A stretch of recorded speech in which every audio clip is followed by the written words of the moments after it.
Greetings, everyone. I'm excited to welcome Gus Neate, co-founder and CEO at GetWilson AI. Gus, welcome to the show. Hi, Ben. Great to be here. Thanks very much for having me. Yeah, great to have you here. Looking forward to the discussion. So let's dive right in. Tell us a little bit about your background.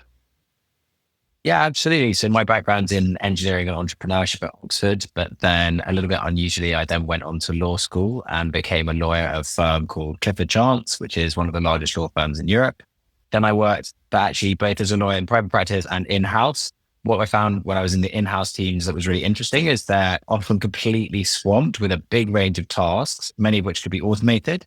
And interestingly, particularly in-house teams at businesses, they have all the right incentives to look to automate their workflows. But they're actually often underserved by their existing tools. So that was what inspired starting Wilson AI. Oh, perfect. Well, yeah, let's talk about Wilson AI. So tell us what are the main products and or services that Wilson AI offers? Of course, yeah. So Wilson AI builds the world's first AI paralegal. And what that means is that you can hire Wilson like a junior in your team, and Wilson then start picking up the more repetitive workflows that in-house lawyers are doing. More specifically, the core products that we do are reviewing of contracts. So what we do is we risk flag and then we mark up documents of common types of contract going through in-house legal teams. That can be all the way from kind of terms and service to data processing agreements, even simple things like NDAs. That's the first core product. The second product is around term extraction from historical documents. So Wilson can automatically pull out key clauses from all of your historic documents really quickly. And then the third pillar of the product is automating common Q&A. So Wilson can easily deploy, for example, into Slack and then read all your policies and answers repetitive questions that otherwise would go to the legal team. Interesting. So let's talk a little bit about that. So is this meant not say for a law practice, but those in-house legal teams? Exactly right. Yeah. So actually you see even people around the business interacting with Wilson as like a first line of defense. So sometimes people will try Wilson before they go to legal. Wilson will be able to handle a large proportion of the work, but if it's like more complicated or risky, it can escalate it and send it to the right person. Okay. Interesting. And so obviously, or maybe not obviously, I mean, so these companies have to have a legal in-house team before they're a good fit for the product? Yeah, that's normally the case. We also see examples. So we do actually have a network of lawyers that we work with. Obviously, I myself as a lawyer, but we have a network of lawyers that sometimes can assist if people want legal advice on top of what Wilson has done. But the majority of our teams do have an in-house legal presence. Yeah. Okay. And is there a certain size of company where then they hit that point where they have an in-house team? You're absolutely right. Yeah, that point we've tended to see it's around, depending on the type of company, it's often around 50 employees. If they're in a regulated space, like sort of finance or healthcare, might often be earlier. Often that first person in, they're in charge of setting up the systems. And as a company scales, the amount of work they get, sales headcount, for example, grows much faster than legal headcount. So they're just expected to pick up a ton more work. Wilson will often then jump in and make that process in particular a lot more easy. Okay. And I'm curious about the ROI here, because say instead of hiring a paralegal or say a junior associate, like what's that value proposition that you're throwing out to your prospects? Yeah, 100%. You're absolutely right. So there's a combination of obviously delaying hires. So we've actually seen some customers that have like a legal team of 4 have scaled headcount by say 40% across the business, but haven't had to increase any legal hires. So that's interesting. And that's a big way of measuring ROI. The other way that we actually interestingly look at ROI is what it means for your revenue recognition. So we're seeing that like legal is the largest bottleneck for sales processes because the legal team unfortunately end up slowing down those processes because they're just completely swamped with tons of work. If you can then have AI to a large proportion of the review, you can really shorten your sales cycle. So you can actually start looking at, can I recognize my revenue more quickly? Is my business moving faster? We think that that's a super interesting way to measure ROI for these tools. Well, I like that. As a CFO, yeah, if we can get the contracts through the process, get it signed faster, then eventually, right, yeah, everything flows from that, and the revenue will start faster too. So, yeah, really interesting. And tell us a little bit about one thing. So laws, of course, vary by country. So do you have a specific geography that you're focused on right now? Yeah, so most of our customers are in the US and in the UK. We do focus on English language countries, and then mostly US jurisdictions and the UK. So that's England and Wales or Scotland. But we actually have recently added multi-language capability into Wilson, but then we're still building through some of those local law nuances. So for example, under German data protection law, you have to be very careful. There are a ton of things applied under the statutes of Germany or the civil procedure codes. We're building those into Wilson as well at the moment. Okay. Yeah. Interesting. So US and UK focus right now. And then, so the pricing, tell us a little bit about the pricing. It seems like this could go a lot of different ways. Yeah, you're absolutely right. So at the moment, we do price to, there are 3 different products. Depending on which modules teams take, we have to be super careful basically on our AI compute costs, which can be very high. We have done 2 different methods of pricing. Sometimes it can be done on like a usage, but within certain tiers, because we often like to be able to, because Wilson's a 2-sided tool, allow people to have as many users on as possible so that people around the business can get actually the outcomes that they're looking for. Then what we tend to do is understand how many contracts they're using, and we can take a proportion of the time we're saving, making sure we cover our costs on a per contract basis going through. So effectively we price based on the size of the team, number of users, and the number of contracts that are being put through the tool. Okay. And does that then result in just pure usage-based pricing for them? Or you mentioned, or is it tiered pricing? It's usually tiered. Yeah, it's usually tiered, the pricing structure, and then but that gives you up to a certain amount of usage inside of each tier.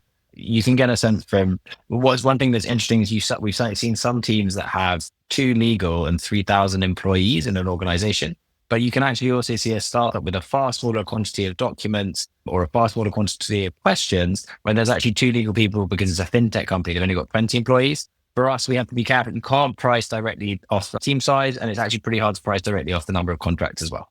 Mm-hmm. Okay. So tiered, so there's usage within those tiers that they're bound to. And then if they go over that, are you charging overage or do they just kick up into that next tier, that next pricing tier?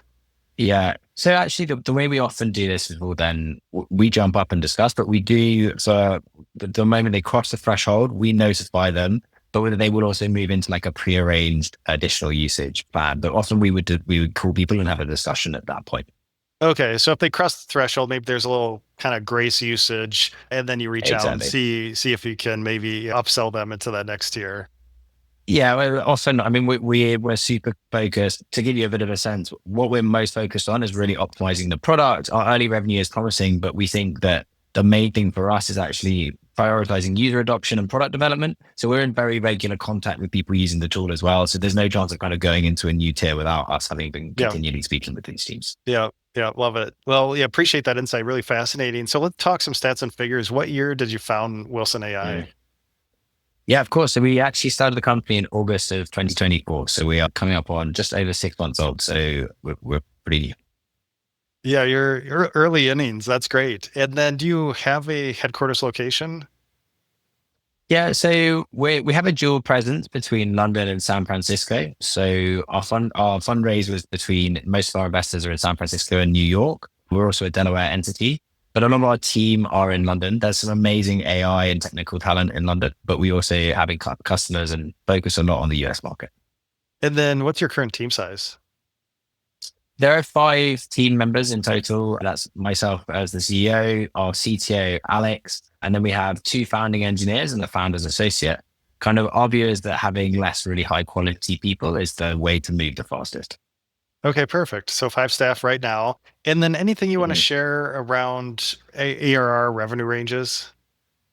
Yeah, at the moment, I probably can't share those exact figures, but we are post-revenue. But at the moment, our main thing we focus on is really these usage metrics. So that's what we're like most, particularly like retention and cohort analysis, and starting to see like an increase in usage within our customers. Yeah, we still think that there's like a ton of potential because a lot of what we're seeing in our larger customers is the ability to onboard more users and then also to sell them additional features in Wilson as we continue developing.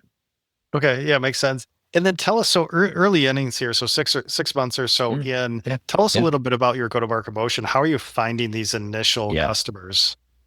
Yeah, of course. So it's a very targeted approach. And the main ways that we're doing this is that we do create, like, it helps that my background is in legal and we're selling into legal teams. So we do create content that we try to make sure is like helpful and relevant for those in-house legal teams. There's a lot of noise in the market. So we tried to create things that cut through or demystify things there. We found that's been super helpful and a lot of inbound coming in, mostly through it's like LinkedIn, I think is our key channel really there.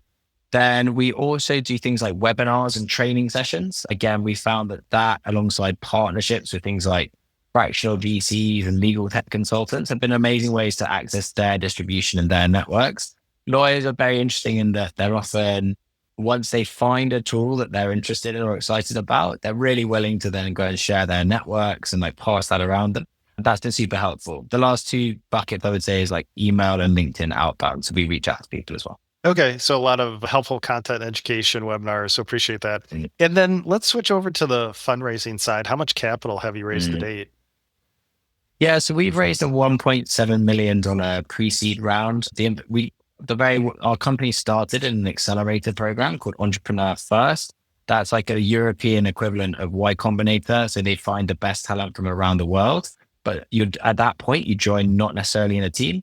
That's where I was very lucky to meet my co-founder, Alex. He's just to give him a little shout. His background is Cambridge Computer Science and Maths, then a quant trader at DE Shaw. So he's like a genius. I was extremely lucky to meet him. So we were originally funded by them, moved to San Francisco. And that was when we raised the $1.7 million pre-seed round. Okay. And you were founded in August of last year. So when did the pre-seed round land? Yeah, so that was in just at the end of 2024. So it's kind of November, December of 2024. Yeah. Okay. And was that always part of the plan? Because you founded around August 2024, raised by the end of 2024. So was it always that plan to raise outside capital?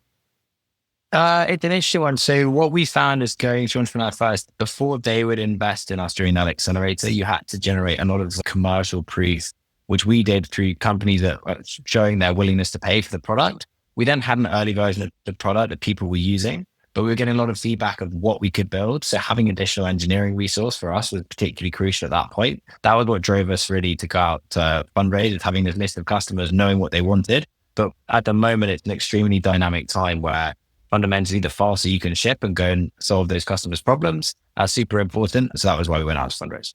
Okay. Yeah. So it seems like time to market or just that time to value is really important. Exactly. And then, so again, founded last August. So tell us, are there any, so other founders who may be in this position, just starting out, looking to raise a pre-seed, any fundraising lessons learned that you'd like to share? Yeah, absolutely. I mean, I think I would say fundraising is like an enormous time investment and can be a significant distraction from your day-to-day, what's like most important to your business, which really is like your product working well with your customers and finding more customers. It's pretty much a full-time job for the CEO. So my view is that like, unless you need to fundraise, it would make sense to continue to build more and more traction until you're really confident that you need that fundraising. What we found as well was that investor quality does vary tremendously. We're very lucky to have exceptional investors who made amazing intros. We've had customers through investors. We've met other fantastic investors through our investors. We've also found that some investors were exceptional. So some of our angels had previously founded companies or had previously led go-to-market in similar legal tech B2B motions. Their advice has been super helpful, but I would definitely recommend vetting your investors. Ahead of all of our investors, we always look like carefully both into their background and where they've invested before or the businesses they've worked with.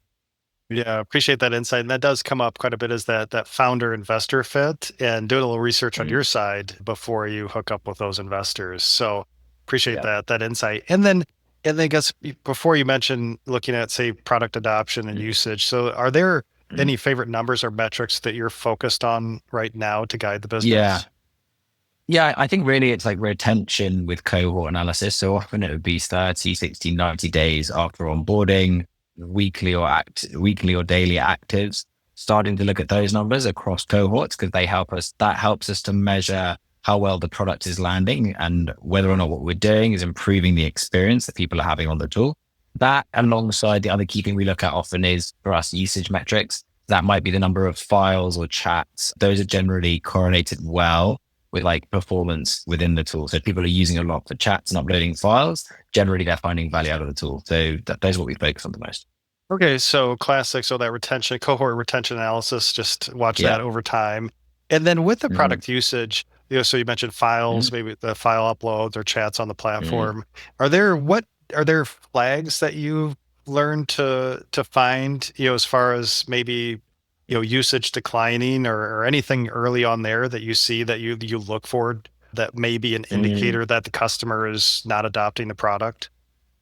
Yeah, that's a really interesting point. So, I mean, a lot of I'd say the way that we look at it often is what does the customer need to have in place to then have a good experience? And we see, so with Wilson, you often will set up things like playbooks for how you review your contract, or you include policies. What we found is when those are in and people have uploaded a number of policies, or when they have great playbooks, then the usage is much increased. So we focus a lot at the moment on making that so easy. So that, for example, there's not really an implementation lift to get up and running super quickly, which reduces time to value. That's what we've kind of seen as our biggest piece. I think that's the biggest way we're tracking it, is like how many playbooks or policies are kind of set up for an organization.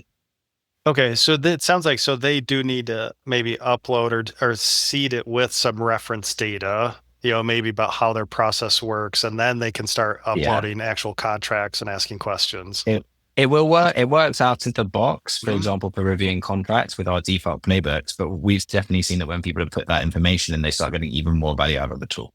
So we're making that sort of super seamless. That's a really big focus for us. Okay. Yeah, that's great. And so usage, and you mentioned, say, I don't know, a Slack connection or integration. Yeah. So is it mainly your primary user, the in-house attorneys, or do you let other folks have access? Maybe the CFO has a contract question. I know that I review tons of contracts, so I could have access. Exactly right. Yeah. So we do give So the legal team set the parameters, things like the playbooks, the policies, but you can have things like CFOs or heads of revenue or often sales teams also using Wilson. What happens then is that if there's a high risk point, it will be flagged as a red flag and often legal looped in, but it allows people to get kind of a first cut, as long with legal staying in the loop the whole way while they're using the tool. Yeah, makes a ton of sense. So Gus, really appreciate you sharing your time. So as we wrap up here, what's coming up next for Wilson AI? Yeah, and so there's a couple of super exciting product launches in the pipeline. We're adding some really powerful document editing capabilities. So what that means is our engineering team absolutely love a tool called Cursor for writing code. We're starting to add some very similar features to Cursor, but for actually amending your contract. So things like, Command K, redraft this clause, starting to really move more agentic in that side of the product. The other big bit is hard questions across a large number of documents. Now we're storing people's documents and extracting terms. We can start to answer these really interesting points, which is like, how many of my contracts have kind of payment terms over this period? And then like, what are the notice provisions in those? And Wilson's starting to look across the contracts and answer them. So that's something we're starting to see add a lot of value, which has been hard to do previously for teams. Oh, that's great. And I know that comes up for CFOs a lot of times if you have these master agreements and all these contracts, and maybe you do make an exception for this customer on payment terms, or maybe there's an early out clause on this one, and you're going through due diligence and they want to know this, then it's like, oh my gosh, I've got to read all this stuff versus, all right, you've got it in there. Just put a query in there and hopefully it finds everything that you need. Exactly right. Yeah, it's a due diligence for particularly things like fundraisers or financing events. That's one of the biggest. That and risk analysis is where this comes up a ton. Yeah, and before we wrap, does security questions come up of just, all right, we're uploading all these documents, private documents. Yeah. I'm guessing they're asking about that. Yeah, absolutely. So we use the enterprise APIs with the foundation model providers. What that means is that they don't train on customer data, which is super important for our customers. But we also actually offer open source models, which is like, again, really crucial. The other two big bits is we have flexibility of hosting. So using AWS, we can host in the relevant jurisdictions that our customers need. Then the last piece here is we keep all client data kind of partitions. So you're never finding that your contracts are being used to train another customer's information or any information being commingled there. Those are the really big 3 points that we found on the security and InfoSec side have been very important. Yeah, it makes sense. And I'm guessing when you're dealing with attorneys, of course, they're going to ask about privacy and security. So that makes a ton of sense. Well, Gus, really appreciate your time today. If listeners would like to learn more about Wilson AI, where should we send them online? Amazing. Yeah. So our website is www.getwilson.ai. Or if you want to reach out, I'm on gus@getwilson.ai. Super happy to take any questions or speak to anyone who's interested. Thanks very much. Well, perfect. Yeah, if you'd like to learn more, check out GetWilson.ai or email Gus directly at gus@getwilson.ai. And really appreciate your time today and sharing your journey. Cheers. Thanks so much, Ben.